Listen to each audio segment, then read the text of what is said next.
Whether you're brand new to Beat Saber or you've been playing for quite some time, in this video I'm going to be explaining how to bring your skill up to the next level. Hello and welcome everybody, my name is Tilnox and today we're going to be talking about Beat Saber tips and tricks. Now personally I've been playing since 2018, so today I'm going to be covering everything that I have used personally to get from easy to expert plus, as well as hitting those leaderboard scores and improving my overall accuracy. I will be dividing this video into a couple different sections based off of what I believe to be a good way to improve for a beginner, intermediate, and advanced level player, and then by the end we will be talking about how to get to leaderboard positions as well as improving accuracy step by step. If you find this video helpful, I would really appreciate it if you either left a like on this video so then more people get recommended this, or if you have a friend who is learning Beat Saber, then you can share this with them. I would really appreciate that as well. And then with all that out of the way, let's start with the fundamentals of learning Beat Saber. First up is playing the campaign. Now this doesn't mean you have to play the whole campaign, but I would definitely recommend playing most of it at least, or a couple portions. Because once you start learning the campaign, it will teach you how to use certain modifiers, which are things like no walls, no bombs that you see right here, as well as understanding how the point system works and hitting minimum scores. So overall, this will give you a great understanding of how Beat Saber works. Next up is understanding how flow works in Beat Saber. Now what I mean by this is, as you can see on screen right now, when I hit a note, I sort of hit it and then I pop back into this ready stance. Now when you first start Beat Saber, that's totally fine because the mapping is catered to this, but you'll start to learn very quickly as you go up to hard, or sometimes even normal, and then expert, expert plus. You'll start to learn very quickly that this game has a certain flow to it. What I mean by this is that there is going to be some examples where a note is back to back. If it's facing down, then the one behind it is going to face up, and you just have to start to understand that every level has its own flow. So keep that in mind as you go up the levels. Next up is using the no fail modifier. What this will do is it'll cause it so that if you're practicing a certain level and you are struggling, once you lose that level, you will actually continue to play so then you can practice further. This way you can improve your overall skill and work up to different difficulties. If you have no fail turned off and you fail, your game is abruptly ended as such, and you cannot practice further. Next up is understanding the health system in Beat Saber. That's this little sliver down here, also called your battery life. Now, the way this works is if you get a good swing, that goes up. If you miss or get a bad swing, that goes down. Keep in mind that misses make it go down faster than bad cuts, so I would recommend going for bad cuts rather than misses. As you can see right here, if I miss, it takes me 7 misses to lose the level, while here, it takes me 10 bad cuts to lose the level. So keep that in mind. Try and hit every note you can. Next up is turning off debris. Now to find this, go to player options and then scroll down until you find reduce debris. Now the way that debris works in this game is that once you hit a note, you will notice that both sides, once you're done slicing, will actually fall and you can see them in game. Now this may be aesthetically pleasing, however I would definitely recommend turning this off because once you get to faster songs, it can definitely hinder your overall focus and become a major distraction. And then once you turn this on, you will actually have it so then you can see only sparks. That way it becomes less distracting and overall you can definitely see more notes as they spawn. Next up is don't force your swing. Now sometimes when I see people play for the first time, they decide that they have to use all their energy into hitting a block, thinking it'll give them a greater score or something. Most of the time this is just going to make you more tired, so I would recommend thinking you're using a literal lightsaber to cut a block of cotton candy. The moment you touch it, it's going to slice. So keep that in mind, and overall that'll save you more energy as you play. Next up is don't panic. Sometimes if you get to a certain song that might be a little too fast, or it has a pattern that's really quick, most of the time your first response is going to be to flail your arms as such. Now 9 times out of 10, that is not going to help you anyway. What I would recommend doing is if you get to that section and you don't know what to do, focus on a certain note or section that you can reconnect with to get your flow back. This next one is very important. Make sure to pace yourself and take frequent breaks. Now, we all love playing Beat Saber. However, if you are not careful, you can definitely injure yourself. So if by any means you're feeling like you are missing more notes than you should be, if maybe your muscles are getting a little too sore or you're feeling pain somewhere, I would definitely recommend taking a break for a couple hours and then returning once you feel like you are ready. Now, overall, this will actually help your muscle memory if you take breaks, so then your brain sort of processes what you've been practicing overall, and once you come back to Beat Saber, you will get slowly better and better as you keep doing this. Starting off on the intermediate section, we will be talking about offset. Now to find this, go to player options and then look for jump duration type and jump duration. Now there are two different types. There are dynamic and static. Dynamic goes from close to far, 5 different options, while static is based off of time from 0.2 seconds to 1.0 seconds. Now the way the offset works in this game is that it will be the overall distance a note spawns away from you. Dynamic is 5 different settings that can be compared to the overall default offset. However, static is based off of the time that a block will come to you. Say for example you choose 0.6 duration, that means it'll take 0.6 seconds for a note to spawn in and reach your saber.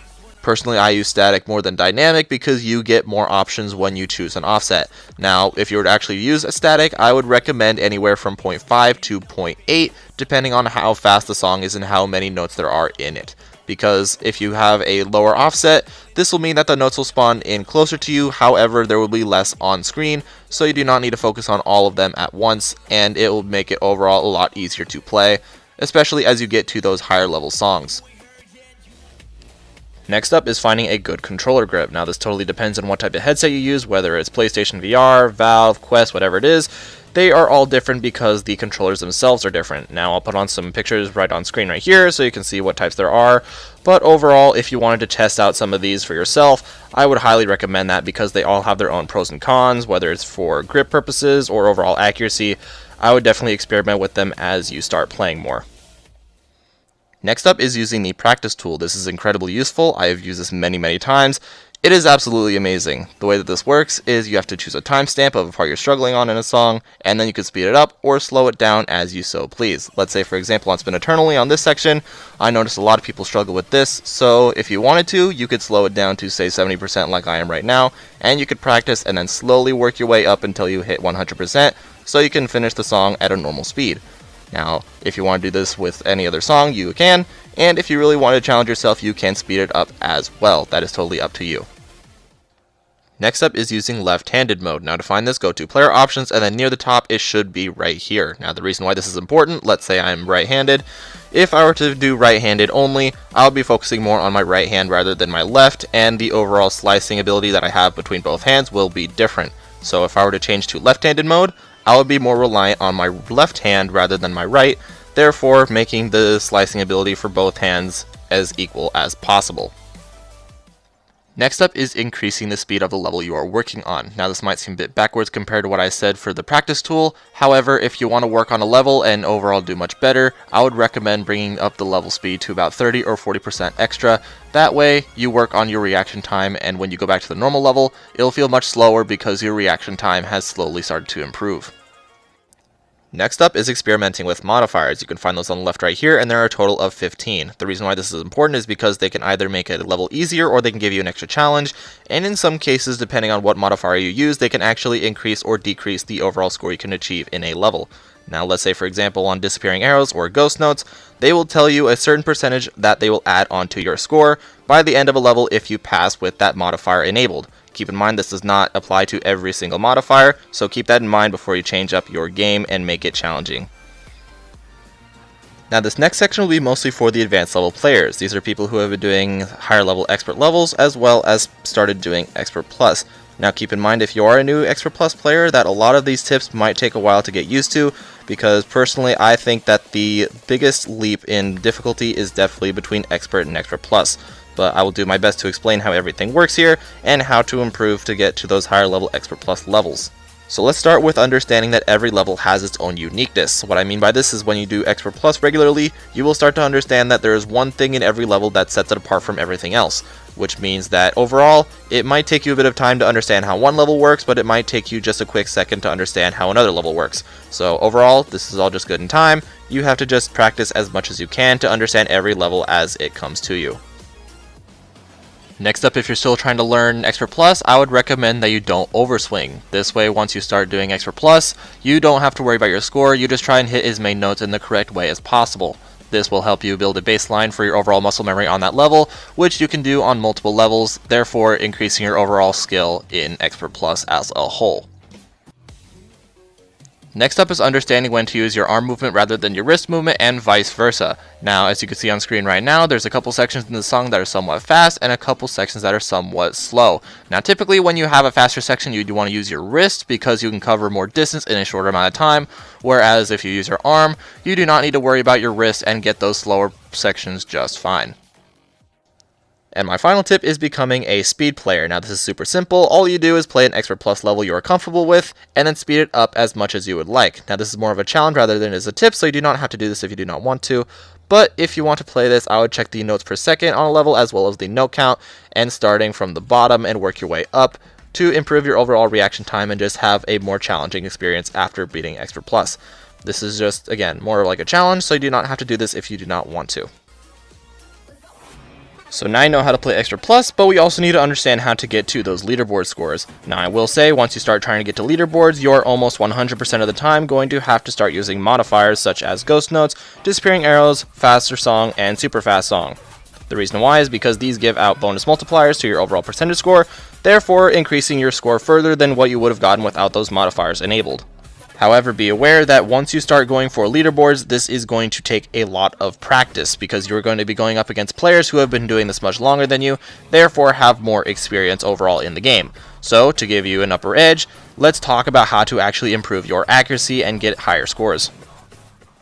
Before we overall talk about improving accuracy, let's make sure you understand the overall scoring system of Beat Saber. Once you slice at a block, there are three things that impact your overall score. The first being your pre-swing, the second being your post-swing, and the third being your overall accuracy on the block. The pre-swing is the overall angle you make prior to actually slicing the block. The post-swing is once you hit the block, how far through you keep going. And the third is your overall accuracy, meaning how close you get towards the center of your slice once you go for a block.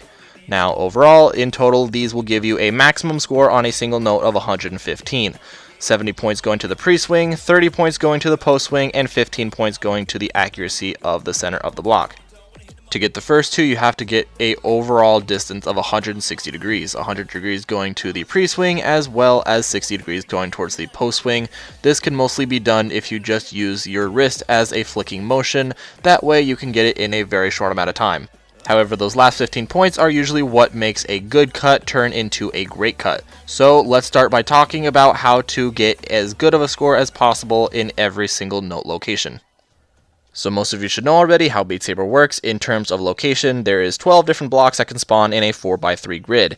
And each of these blocks has a total of 8 different arrow directions that you can get, as well as a dot block which you can hit in any direction. So mathematically, this means there is 108 different directions you can theoretically slice. However, we only need to worry about 7. The reason why there's only 7 is because a lot of these blocks fall into a similar category compared to each other. There may be 108, however, a lot of them follow the same principles.